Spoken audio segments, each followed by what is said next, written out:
Bonjour, bienvenue sur Diagonale TV, spécial grand champion de l'histoire du jeu d'échecs avec Jérôme Monfrat. Salut Jérôme. Salut Stéphane. Alors aujourd'hui, on va voir un joueur qui a défrayé la chronique des années 70, 60-70. Il a joué bien après, bien sûr, une très longue carrière. C'est un joueur danois, c'est Bent Larsen. Oui, Bent Larsen, un joueur venu du froid, mais qui avait l'habitude de jouer de façon souvent offensive, en tout cas souvent peu orthodoxe. Il aime bien les débuts exotiques. Il faut dire que son livre de chevet, quand il a commencé à jouer aux échecs, c'était Mind System de Aaron Nimzowitsch. Qui était un autre Danois. Un autre Danois d'adoption, et qui était surtout l'un des pères de ce qu'on appelait l'école hypermoderne. Oui, Nimzowitsch, donc, on en a parlé dans une autre émission, c'est vraiment le fondateur des nouvelles idées aux échecs qui dépassent les échecs folding, j'ai envie de dire, romantiques du 19e, qui était l'attaque à tout va. Non, Nimzowitsch, il va mettre en place les grands concepts, etc. Et Larsen est un peu finalement son héritier, puisqu'il est danois aussi, donc il y a cette filiation Nimzowitsch-Larsen qu'on ne peut oublier, voilà, qui fait du Danemark un des pays des échecs aussi. Voilà, les pays scandinaves qui se distinguent quand même dans les échecs. Même les petits pays, l'Islande, on l'a dit, a eu toujours de très forts joueurs. La Norvège maintenant avec Magnus Carlsen et le Danemark avec Nimzowitsch et Larsen. Ouais. Ce sont des pays où on joue. Alors Larsen, d'où il vient, comment il va Écoute, il va moins bien depuis septembre 2011, puisque malheureusement il nous a quittés. Oui. Mais il allait pas très bien dans son enfance non plus. À 7 ans, il était assez malade. Donc il a commencé à jouer aux échecs parce qu'il était obligé de rester à la maison, il était quelquefois alité. Et il commence à jouer, à lire Mind System et se met sérieusement aux échecs autour de sa vingtaine d'années, tout en continuant d'ailleurs ses études, ses études scientifiques. Donc étudiants-joueurs, comme beaucoup, hein, souvent oui, ils sont encore étudiants-joueurs, puis après ils choisissent. Aujourd'hui d'ailleurs, de plus en plus, on a dans les pays occidentaux des professionnels, des ingénieurs, des scientifiques qui ont une carrière échiquienne à côté, oui, qui font les deux et qui en général font les deux bien, quoi. Ils ne font pas les deux à moitié. Donc on a de plus en plus de maîtres internationaux qui ont une activité. Alors ils ne peuvent pas aller au niveau du grand maître ou très peu, il y en a quelques-uns d'entre eux, comme Jean-René Cor par exemple. Oui. Bon, donc là il est étudiant, il joue aux échecs, puis finalement il va s'y mettre à fond. Voilà, il fait des études d'ingénierie civile, il passe ses examens, mais décide de se mettre sérieusement aux échecs autour de 20-21 ans. D'accord. Voilà, il a un style, on l'a dit, qui est plutôt dédaigneux des nuls. Il n'aime pas faire des nuls, il aime bien adopter un style un petit peu hétérodoxe, des idées nouvelles, populariser les idées de Nimzowitsch. Il continue l'école hypermoderne et ça fait de lui un très fort joueur de tournoi parce qu'il a un style sans concession qui lui permet de gagner beaucoup de points en tournoi. Dans la période 67-70, qu'on peut décrire comme son apogée, Larsen remporte 8 des 9 tournois de grand maître auxquels il participe. Oui, ça fait beaucoup. Ça fait beaucoup en 3 ans, 8 tournois de grand maître. Et puis avec des Russes, hein, pas des tournois nationaux au Danemark. Non, il s'agit de très grands tournois. Du reste, les Soviétiques le craignent au moins autant que Fischer. Ils pensent qu'il a plus de potentiel pour aller gagner le titre de champion du monde, notamment depuis qu'il a remporté l'interzonal de Sousse en 67 avec 1,5 point d'avance sur tous ses adversaires. Et les Soviétiques le craignent largement autant que Fischer à cette période-là. D'ailleurs, Fischer et Larsen sont les deux représentants occidentaux les plus forts à l'époque, et ce sont deux personnes qui ne s'apprécient pas beaucoup.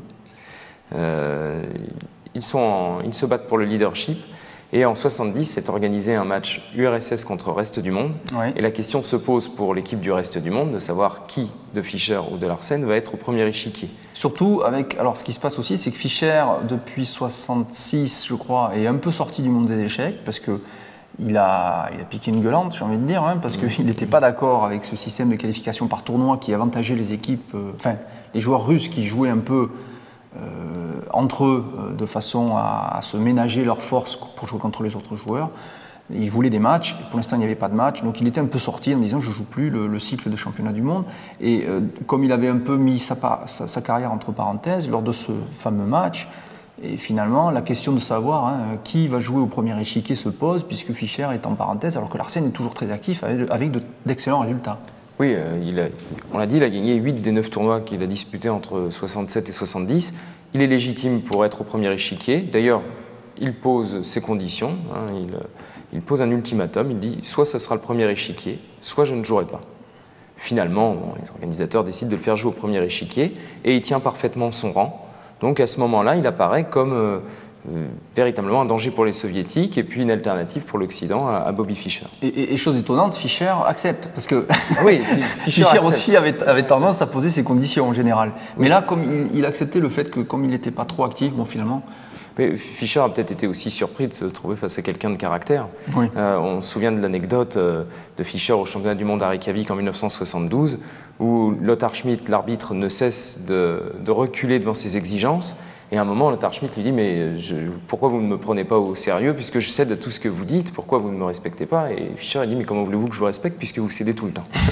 Voilà. Donc peut-être qu'il a été surpris par l'attitude de Larsen, par sa fermeté, par sa persévérance, et finalement il a accepté de jouer au deuxième échiquier.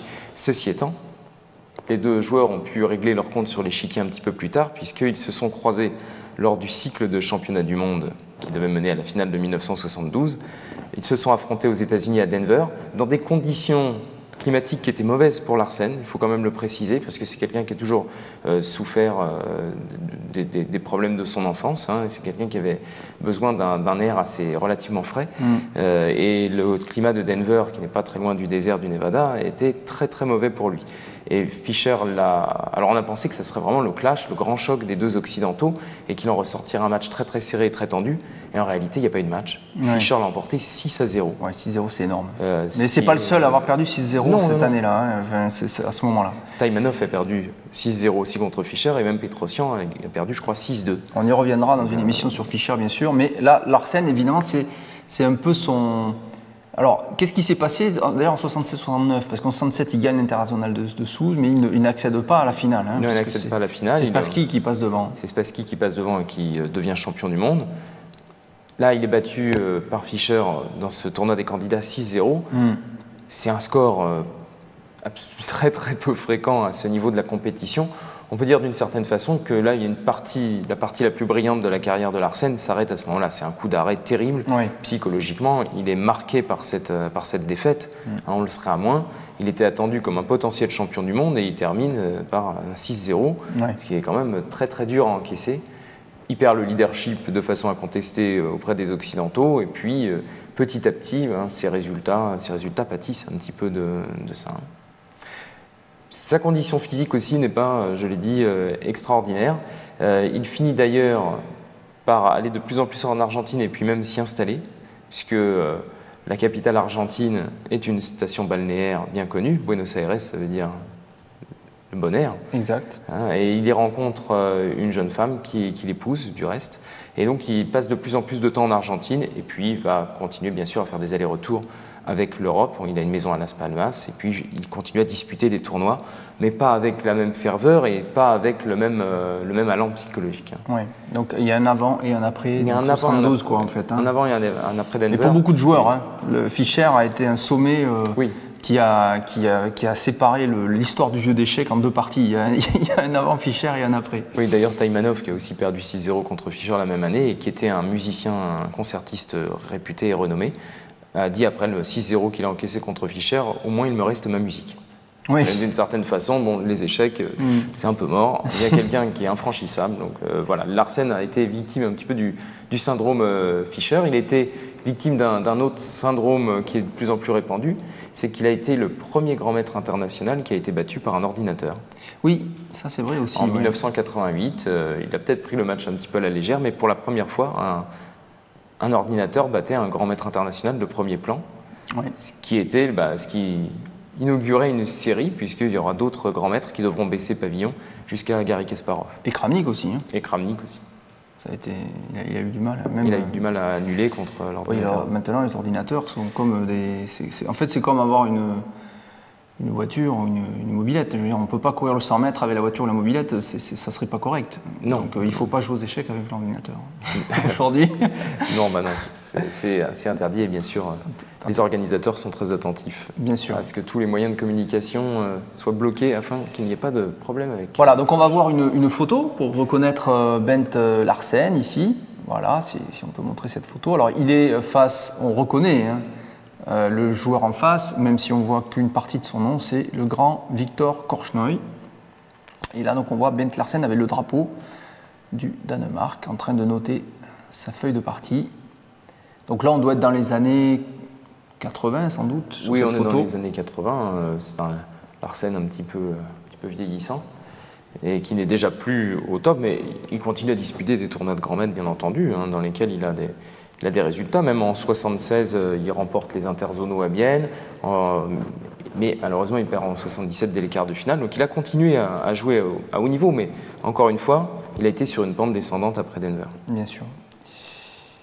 Alors ici, on a un autre document, donc ce n'est pas une photo, mais c'est un document historique, puisque c'est une feuille de partie entre Geller, dont on a parlé dans une autre émission sur les grands champions, le grand Geller aussi face donc ici à Larsen. Voilà. Alors c'est un document historique, il y a plus d'un titre, déjà parce que il fait partie de l'histoire du jeu, mais aussi parce que vous ne verrez plus ce document en tournoi.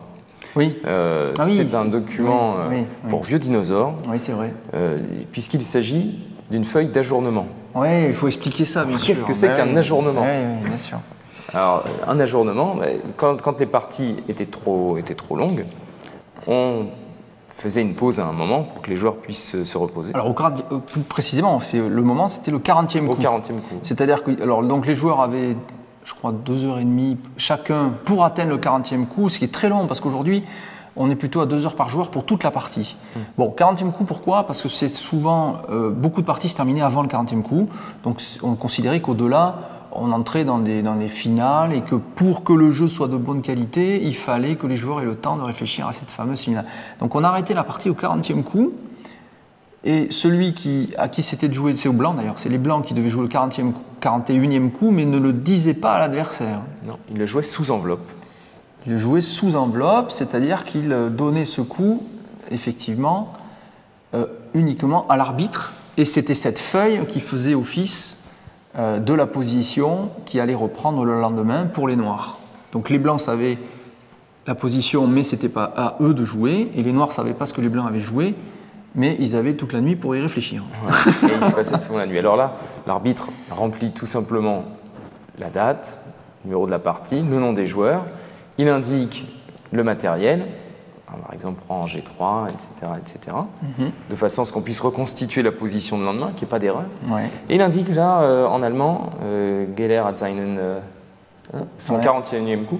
Geller a mis, je pense, sous enveloppe son 41e coup. Il indique qu'il a déjà mis sous enveloppe et qu'il lui a donné, je pense. Voilà, donc il y a la position d'un côté, l'enveloppe de l'autre pour le coup. Et donc c'est une feuille d'ajournement, effectivement, qui n'a plus du tout lieu. Maintenant, on fait les parties du début à la fin, dans la continuité, on fait plus ça. Alors pourquoi? Pour la raison d'abord, que c'est plus court et que aujourd'hui, les tournois modernes, on ne veut pas perdre trop de temps à jouer 2 jours sur une partie. Et ensuite aussi parce que les ordinateurs sont là et qu'aujourd'hui, si on met la position dans une machine, on peut dormir tranquille, on sait à peu près quel sera le meilleur coup à jouer sans avoir besoin d'y réfléchir soi-même. Ce qui est un avantage considérable, bien sûr. Donc c'est hors de question de... D'ailleurs, on soupçonne quelques parties de transition entre l'ancienne époque et la nouvelle, entre Kasparov et Karpov, notamment, je crois, à Séville, je crois, qu'il y a eu déjà, il y avait des ajournements encore. Ça doit être un des derniers championnats du monde avec ajournement, si ma mémoire est bonne. Et il y a eu des soupçons que l'ordinateur est tourné pour les joueurs. Bon, à cette époque, l'ordinateur n'était pas très très fort. Mais enfin, en le faisant tourner toute la nuit, ça pouvait éviter de faire déjà des gaffes et ça pouvait peut-être même trouver des bons coups déjà à l'époque. Et surtout, dans les championnats du monde, il y avait une inégalité, ou en tout cas, il y avait des différences entre les joueurs qui avaient de très bons secondants, voire une armée de grands maîtres soviétiques derrière eux, et puis des joueurs un petit peu plus solitaires. Je pense que ça a joué des tours à Korchnoi en 78 à Bayeux City, où le match était très tendu contre Karpov, et Karpov était très très très soutenu par toute l'armada des grands maîtres soviétiques, tandis que Korchnoi était un homme un petit peu seul. Il était soutenu par Reikin, le maître international anglais, mais il n'avait pas une armée avec lui de gens pour réfléchir toute la nuit sur les différentes positions. Donc ça a sûrement joué dans le résultat même de certains championnats du monde. Très bien, donc on va passer maintenant en revenant sur le plateau, et puis je vais mettre en place la partie 2 du jour qui va illustrer la carrière de Bent Larsen. On a choisi ici, alors c'est une partie particulière puisque donc elle a lieu à Bruxelles en 87 en mode blitz. Donc c'est une partie blitz, donc c'est tout à fait intéressant parce que le blitz demande beaucoup d'énergie, beaucoup d'attention. Et bon, c'est pas face à n'importe qui, c'est quand même un blitz, mais face à Karpov, le grand Karpov en 87, il est quand même toujours au top niveau mondial puisqu'il vient où il va parce qu'on a joué. Où il vient de jouer un championnat du monde face à Kasparov qui ne perd pas en plus, il fait match nul. Il fait 12 partout et même il mène à une partie de la fin. Donc il est au top niveau mondial à ce moment, Karpov. Très fort à ce moment-là. Donc battre Karpov, même en blitz à ce moment-là, ça relevait du défi. Hein. Donc c'est une partie blitz, c'est toujours intéressant. Bon, blitz, on vous rappelle le principe. Alors on a vu l'ajournement, c'est intéressant puisqu'on a ici l'opposé. C'est l'ajournement, c'est sur 2 jours parce qu'on dépasse le 40e, on prend beaucoup de temps pour réfléchir, etc. Bon, mais là on est en blitz, c'est 5 minutes par joueur pour jouer toute la partie. Donc ça demande énormément d'attention. Il faut quand même pas jouer n'importe quoi, surtout face à les grands maîtres jouent parfois des très très belles parties en blitz, malgré que ce soit en partie rapide. C'est l'intuition qui prime sur le calcul. Donc on a souvent un jeu beaucoup plus aéré, beaucoup plus fantasque que des parties lentes. Hein. Oui, il y a des petites imprécisions qui donnent un petit peu de sel à la partie. Ouais. Les positions sont rarement plates et on a souvent des attaques brillantes, effectivement. Alors, 5 minutes pour toute une partie par joueur, c'est pas si court que ça laisse un petit peu de temps pour réfléchir. Ah oui, ça fait 10 minutes en tout et peut-être même que c'est un blitz avec rajoute 3 secondes par joueur, c'est possible aussi. Donc, pas sûr, hein. C'est peut-être un mort subite. Hein. On va voir ça. Mort subite, ça veut dire que si vous dépassez vos 5 minutes, eh bien, vous avez perdu. Si c'est 5 minutes plus 3 secondes, à chaque coup, on rajoute 3 secondes à votre capital temps. Donc, même s'il vous reste très peu de secondes, vous avez toujours au moins 3 secondes à jouer. Et puis, si vous jouez des coups en 1 seconde, bien, ça vous rajoute 2 secondes, 2 secondes, 2 secondes. Ça vous donne vous reconstituez votre capital. Donc, on y va. Avec D4, cavalier F6, C4, E6, cavalier F3. B6, donc on est dans une ouest indienne qui ne dit pas son nom parce que les blancs n'ont pas joué cavalier C3, donc il n'y a pas eu fou B4, mais c'est la même idée que dans l'ouest indien. On contrôle beaucoup ici fortement avec les noirs la case E4 avec le fou B7. Pourquoi? Pour empêcher l'invasion éventuelle des blancs sur le centre. Donc G3, alors là on veut mettre un vis-à-vis face à fou, au fou adverse. Alors fou A6, alors ça c'est la petite pique karpovienne. Hein. Au lieu de mettre le fou en B7 tout de suite, en général on va le mettre, mais pas tout de suite. Pouf, on dit, ok, tu veux mettre ton fou là, mais alors qu'est-ce que tu fais de mon attaque sur le pion? Parce qu'en général ce fou protège ce pion. Donc évidemment ça force le coup suivant, B3, mais les noirs considèrent que ce coup affaiblit un tout petit peu les cases noires, puisque les pions sont sur blanc maintenant. Et donc ils estiment que ce qu'ils ont fait là est intéressant pour eux. Et ça ne les empêche pas après de jouer fou B7. Et puis il y aura moins de défense sur le coup fou B4 qui doit intervenir dans cette ouest indienne. Voilà, maintenant sur fou B4, on peut pas jouer cavalier C3. Il n'y a plus le pion en B2. Bon, ça oblige... voilà, fou D2. Alors voilà, la petite astuce aussi maintenant, on joue fou E7 parce qu'en fait, les noirs estiment qu'après fou B4, après le coup fou D2, eh bien, en fait, ce fou est mal placé. Et à la limite, il est moins bien placé là que là. Donc on joue fou E7. Pourquoi? Parce qu'évidemment là, si le fou était encore là, on pouvait choisir de le développer en B2 ou en A3. Et là, c'est plus possible. Bon, donc les noirs estiment que ce fou devra bouger. Donc finalement, les blancs, ça les gêne plus qu'autre chose. À noter qu'ici, d'ailleurs, la dame ne protège plus non plus le pion D4. Bon, voilà, fou G2, C6. Ah, évidemment, il fallait faire quelque chose contre l'attaque potentielle du fou sur la tour A8. On aurait pu tenter aussi fou B7, pourquoi pas, pour mettre un vis-à-vis. Bon, C6, pourquoi? Parce que peut-être que les noirs veulent jouer de toute façon D5 et ainsi ils surconsolident la case D5. C'est aussi une possibilité. Petit roc, D5. Voilà, on y est, on est en plein dedans. Donc maintenant, fou C3, voilà. Donc on a choisi de mettre le fou en C3. Vous voyez, s'il avait été là, on aurait joué en C2, en B2. En jouant C3, on enlève quand même une case de développement du cavalier. Donc il va sans doute devoir se développer en D2, ce cavalier. Alors, il y a une petite finesse quand même. Oui, ici. C'est qu'a priori, le pion C4 peut être pris par les noirs. C'est vrai. Alors, on pourrait envisager maintenant pour les noirs de prendre effectivement en C4. Il ne faut pas oublier cette possibilité. Même si on est en blitz, c'est bien de l'expliquer. Mais il y a quand même la réplique cavalier E5 ici, Alors, qui peut être un peu gênante pour les noirs. exactement, cavalier E5 avec une double attaque sur le pion C6. Regardez le fou G2 qui se réveille et évidemment avec la reprise sur C4. Voilà une réponse qui suffit à justifier le fait qu'on peut laisser ce pion en prise parce qu'en fait finalement on laisse les noirs abandonner le centre. C'est une sorte d'abandon du centre que de prendre comme ça d'un pion fort au centre sur le côté. C'est pas neutre ici, on le voit bien, ça réveille le potentiel des pièces blanches. Donc après fou C3, les noirs ne prennent pas le pion C4 mais font le petit roc. Et maintenant, cavalier BD2, voilà, maintenant en plus ça protège C4. Et en plus, alors en D2, évidemment, bon, mais le cavalier a une place à peu près naturelle, hein, sa place absolument naturelle c'est C3, mais en D2 il est bien aussi, puisqu'il peut proposer plus tard d'aider à la poussée E4, qui est un thème toujours, bien sûr, pour l'invasion du centre. Cavalier BD7 pour les noirs, voilà, développement symétrique de ce côté-là. Et voyez, hop, fou B2. Donc vous voyez que les noirs avaient raison, hein, c'est-à-dire que ce coup fou D2 a obligé fou C3, puis fou B2, qu'il n'a pas fait en un coup. Si on avait joué fou E7, les blancs auraient gagné un temps de plus. Sur 11 coups, le fou a joué 3 fois. Exact. Tour C8, tour C1.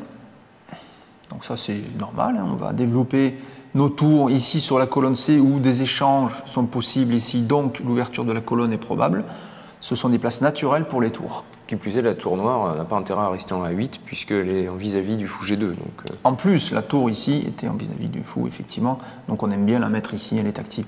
Alors maintenant le coup C5, qui vient d'être joué par les noirs, est un coup naturel aussi, une fois qu'on considère que finalement les noirs, du côté noir, qu'on contrôle bien le centre, eh bien c'est l'heure pour jouer le coup libérateur classique dans ce type d'ouverture du pion dame, C5 pour attaquer le pion du centre blanc. A noter que le fou 6 est toujours bien ici puisqu'il exerce une pression continue sur C4 avec l'aide du pion D5, donc c'est pas un fou neutre. Hein. À noter que quand même derrière il y a un pion à E2, il y a aussi une tour, on ne peut pas faire n'importe quoi avec les blancs, il faut tenir compte de ce petit fou qui n'est pas un fou inactif, c'est un fou qui fait pression. Tour E1. Donc on enlève la tour soi-même, hein, les noirs enlèvent la tour du vis-à-vis du fou, et ici les blancs enlèvent la tour du vis-à-vis du fou aussi. Et en plus on prépare... toujours la poussée E4, voilà, qui est un des objectifs des blancs ici. Voilà, qui est effectivement un plan fort. Donc c'est prendre D4 maintenant pour les noirs, qui élimine un pion central, c'est toujours bien. Hein, si vous pouvez prendre un pion central, faites-le, ça peut pas être mal, hein, sauf combinaison particulière. On reprend du cavalier ici. Donc, hein, alors on n'a pas peur de pousser comme ça, de ce type-là, parce que ça affaiblirait les pions. On aurait par exemple cavalier F5, qui tirerait profit justement de cette poussée. Hein. N'oubliez pas que chaque pion poussé laisse dans son sillage des cases faibles. Exactement, donc il faut éviter avec les noirs ce type de choses. Donc maintenant c'est l'heure pour les noirs, justement pour fou B7, ils veulent consolider leur pion D5, parce que la menace des blancs pouvait être de prendre en D5 et de créer ce qu'on appelle un pion isolé. Après la prise du cavalier, on pourrait peut-être même prendre du fou, quoique on n'aime pas donner ce fou. Et puis après la prise en D5, il y avait une entrée possible du cavalier. Oui, surtout, voilà. En C6 ou de la tour en C6, même éventuellement pour doubler. Ou en F5. Hein. Après, ou en prise, F5. Prise prend C5, cavalier prend C5, on pouvait jouer surtout, voilà, c'est ça l'idée surtout. On joue cavalier F5 puisqu'on attaque G7 avec le fou.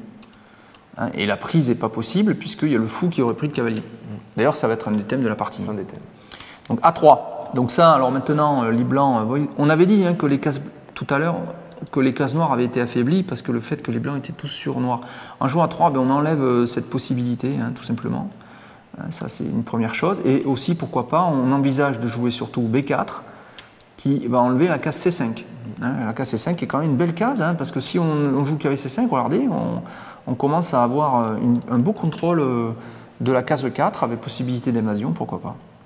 Fou à 8. Alors c'est classique aussi, ça se joue. Un petit recul du fou, pourquoi? Parce que ce fou en B7 est presque en l'air, entre guillemets, c'est-à-dire qu'il est protégé par rien. Donc on peut faire des combinaisons avec à la fin une prise du fou. Pourquoi pas par le fou G2. Et en créant des menaces au centre, voire pourquoi pas vers le roi, on ne sait jamais. Bon bref, en tout cas en ouvrant les lignes. Alors qu'en jouant à A8, ce fou sera toujours protégé, parce qu'il y a 1, 2, 3 pièces lourdes qui le protègent. Donc on enlève toute possibilité. C'est un coup prophylactique, c'est bien typique du style de Karpov d'ailleurs. Ça permet aux noirs d'envisager la possibilité de prendre le pion C4. Ça permet effectivement maintenant au noir de menacer, pourquoi pas, ou en tout cas de proposer un échange en C4, puisque le fou est protégé. Alors que si on avait pris le coup précédent, eh bien fou prend B7, on perd une pièce. Donc C prend D5 pour les blancs, cavalier prend D5, et là Larsen joue son fameux coup qu'il a préparé quand même, hein. Donc il est conséquent Larsen, puisqu'il joue E4, joli.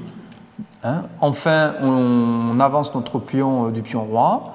On a une belle pièce au centre, on a une magnifique diagonale qui pointe vers le roi. En jouant E4, on va chasser ce cavalier central, ce qui est toujours bien. Donc on a une prépondérance centrale avec un petit avantage blanc d'espace.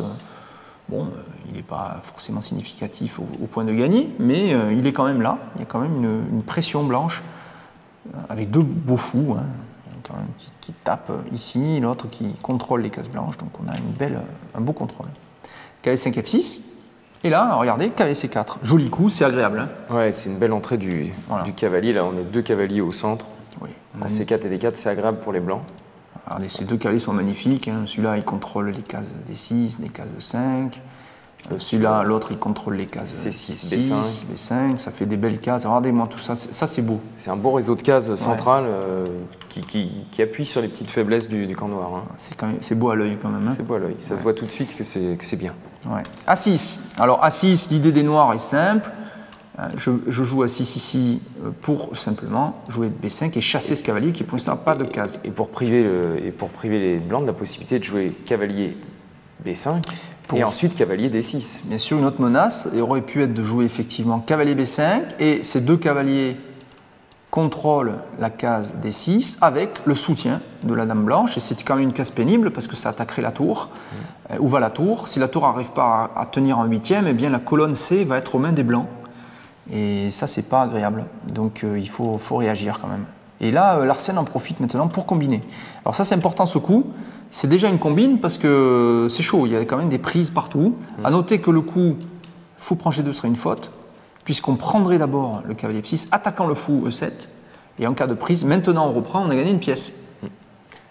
Donc attention à les genres de manœuvre. Ces manœuvres, quand il y a une histoire de prise par le pion ou de prise par la pièce, c'est souvent la prise par le pion qui a l'avantage ici, puisque le pion peut aller prendre. Il peut remenacer, ouais, il peut remenacer, il attaquerait encore. Puis les blancs n'ont pas peur de perdre le pion, il peut rester en prise, tandis que le fou qui a pris en G2, lui, on n'a pas envie de le perdre. Ben non, ça fait quand même une grosse pièce. Donc cavalier D5, donc ça oblige ça. Ce pion est fort. Alors ce pion est fort, pourquoi? Parce qu'il est soutenu par la tour et puis il contrôle la case faible maintenant D6 qui est contrôlée aussi par le cavalier C4. Donc on voit que le camp noir maintenant, non seulement il est sous pression de la domination blanche sur le centre, mais il commence à être sous pression dans son propre camp.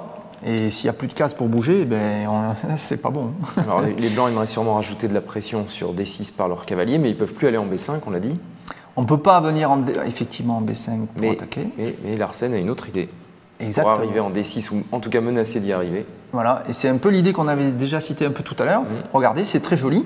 Cavalier F5, magnifique. Le cavalier vient en F5. Alors on peut se dire au premier coup d'œil, il est en prise. Oui, mais les noirs ne peuvent pas le prendre, enfin on peut, mais si on prend, eh bien, c'est le cavalier D5 qui saute. On échange les fous. Et en échange de quoi? On a gardé un pion central. Et les noirs, eux, ont un pion qui est parti du centre. Donc on a une prépondérance centrale avec une puissance des pièces lourdes derrière, extrêmement forte. Et ce pion E6 peut après jouer en E6, ce pion E5 peut pousser en E6, pourquoi pas, pour affaiblir le roc noir. Il faudra faire sauter le pion F7. Et il peut même y avoir des attaques de mat. Donc, pion prend F5 de la part de Karpov, parce que, attention, ce cavalier est quand même extrêmement dangereux pour deux raisons. Un, il peut s'échanger contre le fort fou E7 qui est important parce que c'est lui qui tient les cases noires. Puis il défend et aussi fou, il peut faire l'échange D6. Et il peut venir en D6 avec le problème qu'on avait dit tout à l'heure. Que fait la tour maintenant? Attention, on a un cavalier qui est rentré dans le camp ennemi, donc deux possibilités. On peut aussi même prendre le fou et venir en D6 avec une invasion. Et il y a un éventuel dame G4 ou d'abord cavalier prend G7. Il y a aussi la possibilité de jouer dame G4 menace mat. C'est trop, c'est trop. De toute façon, comme le dit Kasparov, un cavalier F5, c'est énorme en fait. Ça vaut largement un pion. Donc il faut faire attention à ça. Donc pion prend F5, fou prend D5, fou prend, dame prend. Après ces échanges qui étaient forcés, eh bien Larsen est en position de force. Il tient tout le centre. En fait, c'est là qu'on voit l'importance du centre. Tout le centre est pris. La case D6 est faible, protégée par le pion. On va voir que Larsen va profiter de tout ça avec Maestria, puisqu'il tient toutes les possibilités d'invasion du camp adverse. Alors cavalier C5 de Karpov attaque le pion B3, mais alors évidemment Larsen n'échange pas sa dame qui est dominante au centre. À noter qu'elle est sur case blanche, elle n'est pas attaquable ni par le fou, ni même par le cavalier qui est quand même très loin de pouvoir menacer cette dame. Donc elle est puissante, elle a un œil sur le roi, elle a un œil de l'autre côté. On ne va pas l'échanger contre une dame qui elle est coincée dans son camp. Puis elle a un œil sur B3 en transparence. Et on va exactement, après cavalier D6, non seulement on attaque la tour, mais on a protégé cette pseudo-attaque du cavalier. Alors à noter, attention maintenant que ce fou aussi devient extrêmement fort, puisque sur des coups ultérieurs comme E6, il peut y avoir attaque de G7 avec possibilité de mat. Il faut être extrêmement prudent. Bon, c'est Karpov quand même, attention, hein, c'est un défenseur hors pair. Dame D7. Alors il n'a pas protégé la tour, ça peut nous sembler étrange. Alors il ne protège pas la tour Karpov à ce moment-là. Parce qu'il se dit que la dame blanche est en l'air. Puisque la dame blanche est en l'air. Et Larsen, il dit, oui, mais quand même. Cavalier prend tour. Même pas peur. Alors ça, peut-être Karpov n'a pas vu ce coup, puisque Dame D7, effectivement, est très certainement une faute. Alors est-ce qu'il y a autre chose de possible que Dame D7? Oui, on aurait pu jouer un coup comme Tour C7. Tour C7, avec quelle idée? De venir peut-être en D7. On a un cavalier C5 qui peut peut-être revenir en E6 pour bloquer. Et peut-être qu'on peut tenir en étant extrêmement précis, dans une position où on est quand même très très resserré. Ça c'est possible. Mais Karpov n'a sans doute pas vu cette possibilité ou l'a oublié. On est en blitz quand même, hein, donc ça peut l'expliquer. Il joue Dame D7, mais Larsen quand même. Pourquoi? Parce qu'on a pris une tour contre un cavalier, donc si on reprend, c'est possible, mais on aura perdu la qualité. Plus que ça d'ailleurs, parce que si tour prend... Alors si tour... Ah oui, si tour prend, c'est la catastrophe. On a dame prend. Si tour prend, on a simplement, bien sûr... Dame prend dame, dame prend dame, et sur cavalier prend, regardez, on a encore la tour qui saute, donc ça ne va pas. Donc sur cavalier prend C8, une autre possibilité, c'est de dire, mais non, mais je gagne la dame. C'est ce que de se dire Karpov, tu ne peux pas prendre la tour. Mais regardez, hop, clac, échec. Donc on est obligé de jouer en H8 et on récupère la dame. Et regardez, bilan des courses, il manque une tour et un fou net au noir, c'est-à-dire que la partie est finie. Alors, cavalier prend C8 et là il faut reprendre de la dame. Alors là, l'avantage est énorme puisque non seulement l'avantage central de Larsen est toujours là, mais l'avantage matériel est manifeste. Et la qualité plus un clouage du cavalier. Voilà, alors c'est l'horreur, hein, parce que le cavalier ne peut pas bouger sous peine. Alors heureusement, il ne faut pas toujours paniquer sur les clouages comme ça. Il y a une possibilité de défense qui est toute simple. On peut jouer Dame E6. Voilà, on peut jouer Dame E6, puisque sur Dame prend Dame, on a cavalier prend. Et si les blancs prennent le cavalier, on peut prendre tout simplement. Donc il y a pas. Ah non, si les blancs prennent le cavalier, c'est la dame qui est perdue, pardon. Voilà. Donc la dame est attaquée, et si la dame prend, on peut sortir du cavalier. Mais c'est quand même ce qui se passe, puisqu'après cette prise, eh bien, les noirs n'ont pas récupéré leur structure de pion. On aurait aimé reprendre du pion, mais on ne peut pas. Le cavalier était en prise. Et les blancs vont pénétrer dans le camp ennemi par le simple tour C6 et ramassage scolaire, hein, comme dit le grand maître. On ramasse les petits élèves qui traînent sur le bord de la route. Alors fou D8 est forcé pour protéger, mais c'est passif bien sûr. Et maintenant on active l'autre tour, d'où la force des tours. On va pénétrer peut-être en D6, en D7 pourquoi pas. On a un petit œil sur le fou, on active nos pièces au maximum. F4. Alors pourquoi F4? Karpov veut se débarrasser d'un pion qui est doublé, hein, et essayer de l'échanger ici. Voilà, c'est simple idée. Et là, simplement, les blancs continuent de l'autre côté. Alors, A4. Alors, l'idée d'A4, ça peut être de jouer, par exemple, on pourrait jouer fou C3, puis A5. Que fait? Alors là, on attaque le pion B6, et en cas de prise, eh le fou protège A5, et c'est le pion A6 qui est perdu, et on a un pion passé pour aller finir la partie. Donc là, maintenant, H5 de Karpov qui lance son va-tout. Alors, il évite un petit match du couloir, et puis il va essayer d'affaiblir un peu le roi blanc. Et pourquoi pas trouver son salut dans quelques combinaisons. Oui, avec un pion par exemple en H3 ou en F3, il y aurait des menaces de mat du couloir qui se feraient jour éventuellement, puisque le roi serait Oui, on pourrait jouer privé de la case G2. H4, H3, et puis on a un problème avec le roi, c'est ça. Bon, ceci dit, la tour, on ne voit pas comment on l'active. Non, pour l'instant, non. Alors, tour D7, ben oui, on met une tour sur la 7e, c'est toujours bien. De toute façon, quoi qu'il arrive, c'est toujours bien. Oui. Et puis, il y a bien sûr des menaces de type maintenant, tour B7 ou surtout tour A7, et que fait le pion. Alors, si on bouge, on affaiblit encore sa position. On peut envisager de prendre, pourquoi pas, puis fou C3 et c'est perdu. C'est une autre façon de gagner le pion. Tour E8, bien, pourquoi pas. Donc roi G2, voilà, ça y est, alors Larsen évite de se faire coincer le roi. G5, bon, il met son va-tout ici, Karpov, dans cette position. Et là, alors ça fait mal, ça. Tour C8, bien sûr. Alors là, on cloue, il y a du ramassage aussi dans l'air ici. On cloue le fou D8 sur la tour, donc protection. De la part de Karpov, protège son matériel. Et B5, voilà, c'est l'heure. Alors ça, le coup de B5 fixe le pion B6 sur noir. Et alors en plus, à noter que il y a un petit échec. Il y aura un petit échec ici. Donc A prend B, A prend B. G4. Alors là, la menace, attention des noirs, c'est de... Enfin, menace entre guillemets. Ça peut être de jouer F3 pour isoler ce roi et l'enfermer. Il joue H4, tout simplement, Larsen. En cas de peut-être de F3, il peut jouer un coup comme roi F2.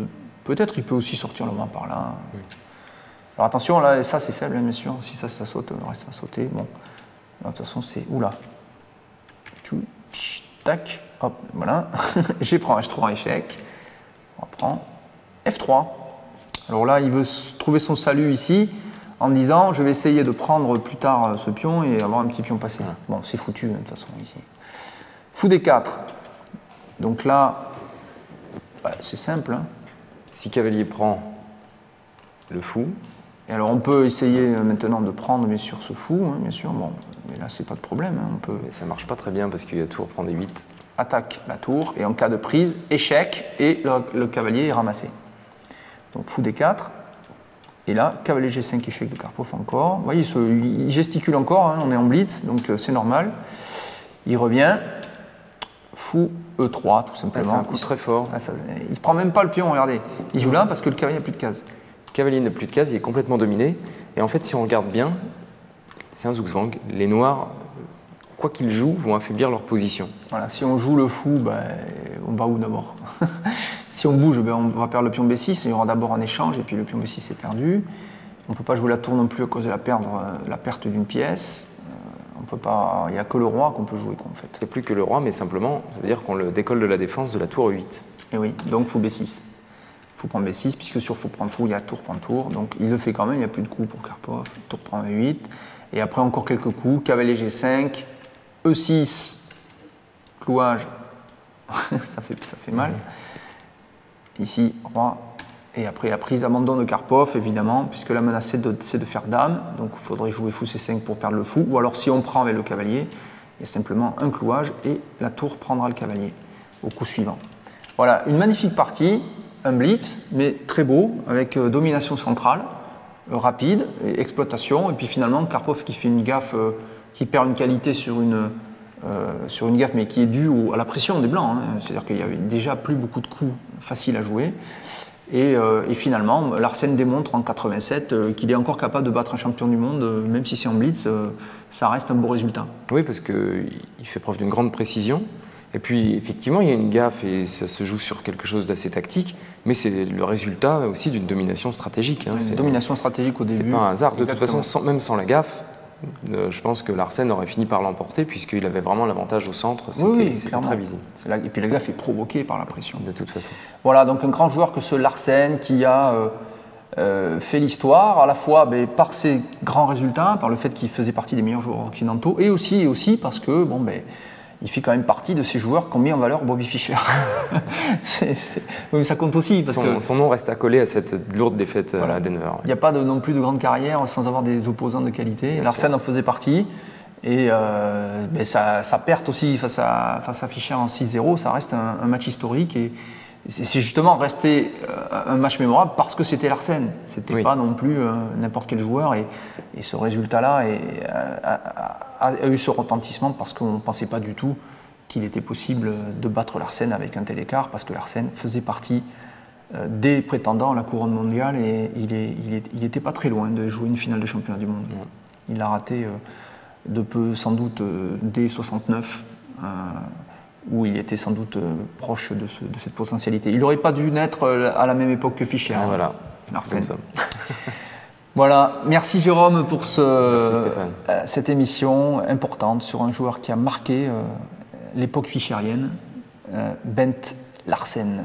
Au revoir et à bientôt sur Diagonale TV pour d'autres grands champions.